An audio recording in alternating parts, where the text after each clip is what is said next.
Voici la correction de l'évaluation numéro 6 portant sur l'application de la dérivation, les variations de suite et la notion de limite. Le premier exercice est un QCM où plusieurs réponses peuvent être correctes et où je vous demandais de justifier votre réponse à chaque fois. Pour cette première question, on dispose du tableau de signes de f' de x et des trois représentations graphiques. On vous demande laquelle est celle de la fonction f. Donc ici, f' de x, on voit qu'elle est négative entre 0 et 1, positive entre 1 et 3, et négative entre 3 et 3,5. On sait que le signe de la dérivée permet de trouver les variations de la fonction f. Donc si la dérivée est négative, ça veut dire que la fonction est décroissante. Si la dérivée est positive, ça veut dire que la fonction est croissante. Et donc, ça va nous permettre de trouver les variations de la fonction. Donc on sait que notre fonction que l'on cherche est décroissante entre 0 et 1, croissante entre 1 et 3 et décroissante entre 3 et 3,5. Donc la solution, ça va être la B, puisque f de x va avoir pour variation, donc entre 0, 3 et 3,5, elle est décroissante, croissante et décroissante. Question 2, on vous donne la courbe de la fonction f sur l'intervalle moins 3, 6,5 et la question est f' de x est inférieur ou égal à 0 si et seulement si x appartient à l'intervalle. Donc il faut déterminer sur l'intervalle sur laquelle la fonction dérivée est négative ou nulle. À partir des variations de notre fonction f, donc on peut dresser le tableau de variation, donc entre moins 3 et 6,5.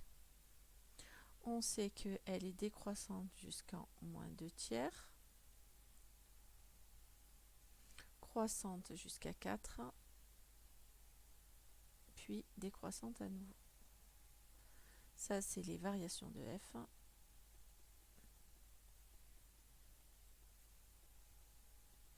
Et donc, du coup, on peut en déduire le tableau de signes de notre dérivée.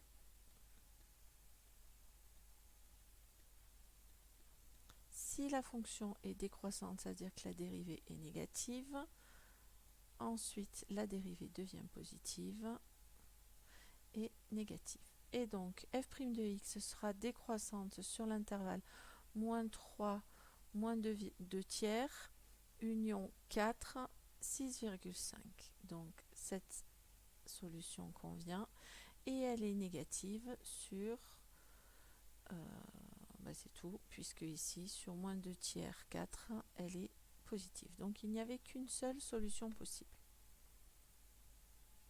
On continue avec la question 3, 4 et 5 pour lesquelles on répond juste avec le tableau de variation de la fonction qui nous est donné.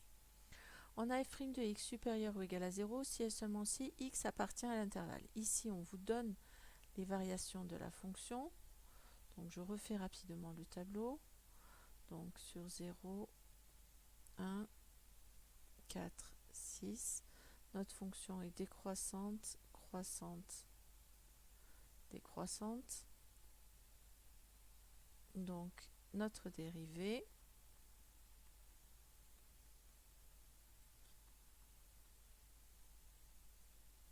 c'est le signe de f' de x, il va être négatif, nul, positif, négatif, négatif.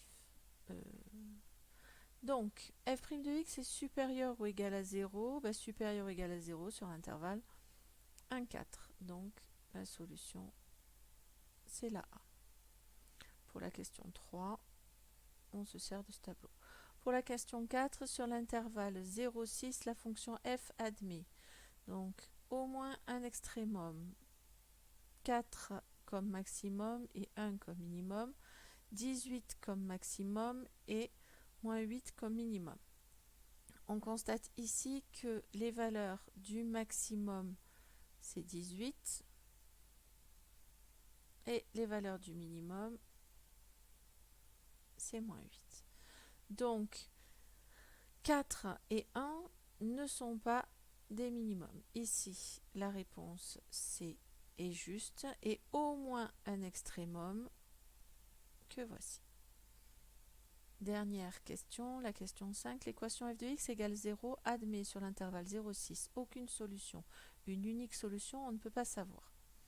Notre fonction ici passe de 10 à 4,5 en décroissant, donc elle ne passe pas par 0. De 4,5 à 18, elle est croissante et elle ne passe pas par 0. Et en moins 6, elle vaut moins 8. Donc il y a bien une valeur ici qui va nous donner 0 pour une certaine valeur alpha. Donc une unique solution sur l'intervalle 0, 6. On continue avec l'exercice 2 qui portait sur les suites et il vous était demandé de déterminer avec la méthode la plus adaptée les variations de la suite. On vous donne pour la suite UN une suite définie par récurrence par U de 0 égale moins 2 et U de n plus 1 égale U de n moins 1 sur n carré. On a plusieurs manières pour étudier les variations de la suite. Ici, la suite elle est définie par récurrence, donc si je calcule UN plus 1 moins U de n, je vais obtenir que c'est U de n moins 1 sur n carré moins U de n, ce qui nous donne moins 1 sur n carré, qui est strictement négatif, car n au carré strictement positif et 1 sur n carré est strictement positif aussi. Donc, U de n plus 1 moins U de n est strictement négatif, ce qui veut dire que pour tout n, j'ai U de n plus 1 qui est plus petit que U de n, donc la suite UN est décroissante.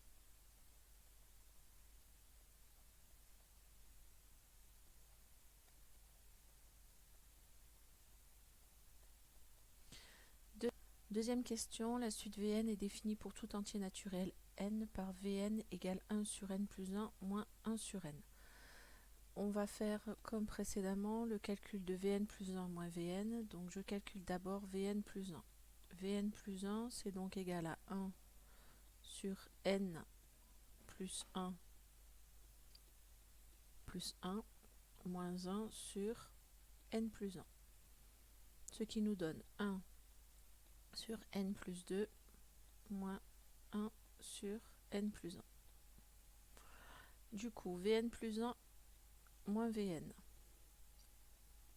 est égal à 1 sur n plus 2 moins 1 sur n plus 1 moins 1 sur n plus 1 moins 1 sur n, ce qui nous donne 1 sur n plus 2 moins 2 sur n plus 1 plus 1 sur n. Il nous faut réduire au même dénominateur qui va être le produit des trois numérateurs que l'on a, c'est-à-dire n facteur de n plus 1 facteur de n plus 2. La première fraction a un dénominateur de n plus 2, donc il faut que je multiplie par n facteur de n plus 1. Ensuite, la deuxième, on a moins 2 au numérateur, donc il faut que je le multiplie par n facteur de n plus 2. Et le troisième a un dénominateur de n, donc je le multiplie par n plus 1 facteur de n plus 2.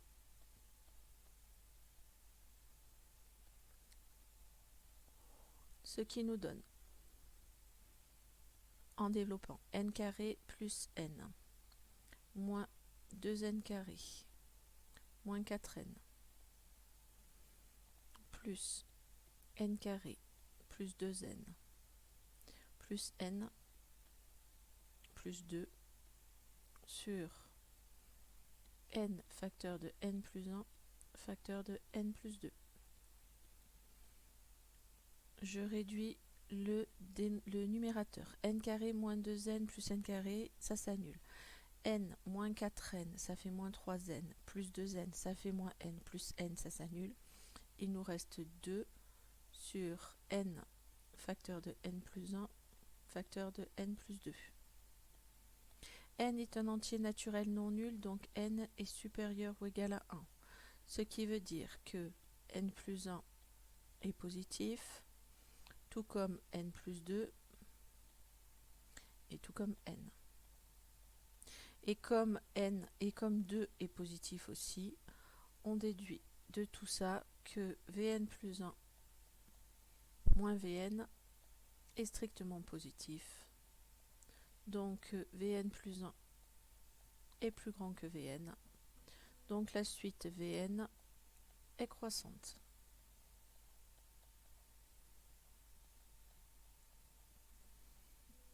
On continue avec la question 3 où on vous donne la suite Wn définie pour tout entier n par Wn égale 2n plus 5 sur n plus 1. C'est une suite définie de manière explicite par une fonction f de n. Si je pose f de x est égal à 2x plus 5 sur x plus 1, je vais étudier cette fonction pour x supérieur ou égal à 0. Cette fonction, elle est dérivable, elle est de la forme u sur v. Je pose u qui est égal à 2x plus 5, v qui est égal à x plus 1. Le fait de connaître les variations de la fonction f va nous permettre de déduire les variations de la suite u. Donc, la suite w, pardon. U' vaut 2, v' vaut 1, et f' de x est égal à, d'après la formule, u'v moins uv' sur v au carré. Ce qui nous donne u' 2 facteur de x plus 1 moins 2x plus 5 fois 1 sur x plus 1 au carré.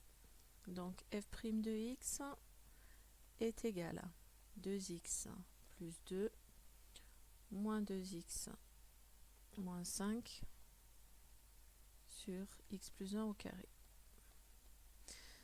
Après réduction, ça nous donne moins 3 sur x plus 1 au carré. X plus 1 au carré est strictement positif et moins 3 est strictement négatif. Donc f' de x est strictement négatif, donc f est décroissante.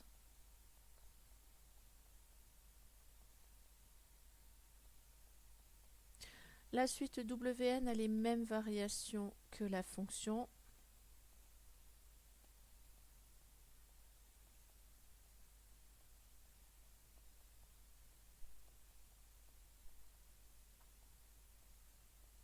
Donc la suite Wn est décroissante.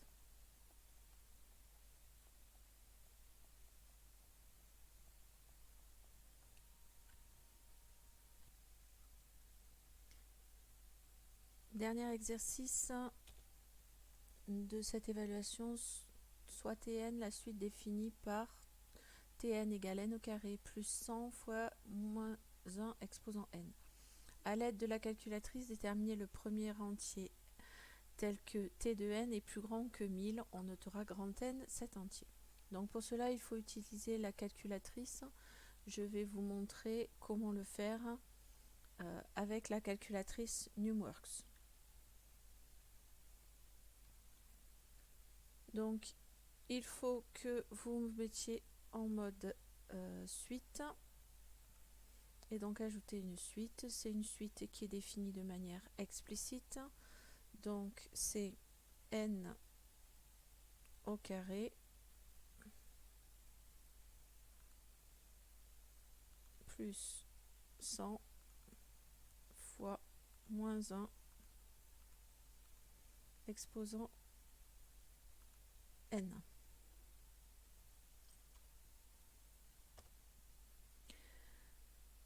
Pour cela, on va regarder le tableau de valeurs. Donc il faut pour cela paramétrer le tableau de manière à ce que il nous donne des valeurs. Donc je vais mettre les 100 premières valeurs. Je pense que ça devrait suffire. Et donc on cherche à partir de quand elle dépasse 1000. En effet, si on regarde le tableau de valeurs de notre suite, on constate que pour n égale 30, ça donne 1000, mais nous on cherchait pour tn plus grand que 1000, strictement plus grand. Donc n égale 30 ne convient pas. N égale 31, on constate que c'est 861, donc ça ne convient pas. N égale 32, ça fait 1124, donc c'est n égale 32 qui correspond. Donc pour Tn, on a trouvé que Tn est plus grand que 1000. Pour n égale 32, puisque t de 32 est égal à 32 au carré plus 100 fois moins 1 exposant 32. 32 au carré, lorsqu'on le calcule, ça fait 1024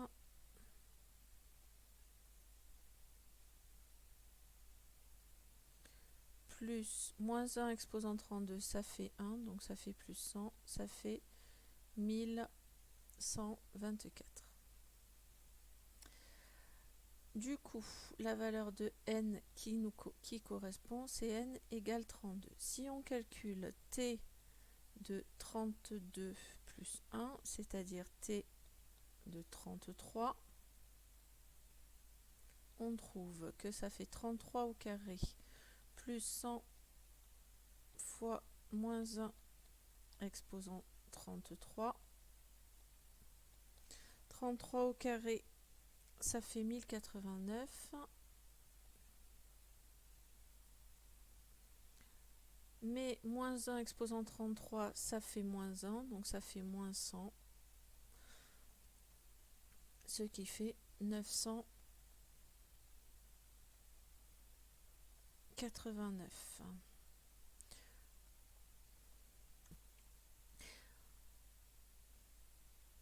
Après avoir calculé t de n plus 1, grand n plus 1, on constate que t de grand n plus 1, c'est-à-dire t de 33, égale 989, comme on l'avait vérifié. Par contre, si on regarde, à partir de n égale 34, toutes les valeurs de n sont plus grandes que 1000. Mais on peut constater que pour n égale 32, ça fait quelque chose de plus grand que 1000. Pour n égale 33, ça ne marchera pas. Donc après avoir regardé la calculatrice, on constate que t de 33 est plus petit que 1000, alors que t de 32 nous donnait une valeur plus grande que 1000. Si on cherche le plus petit entier grand n pour lequel toutes les valeurs de Tn à partir de celle-là seront plus grandes que 1000, il faudrait choisir n égale 34. Et à ce moment-là, pour tout n supérieur ou égal à 34, les valeurs de Tn restent plus grandes que 1000. En tout cas, c'est ce que l'on a pu constater sur le tableau de valeurs de notre calculatrice.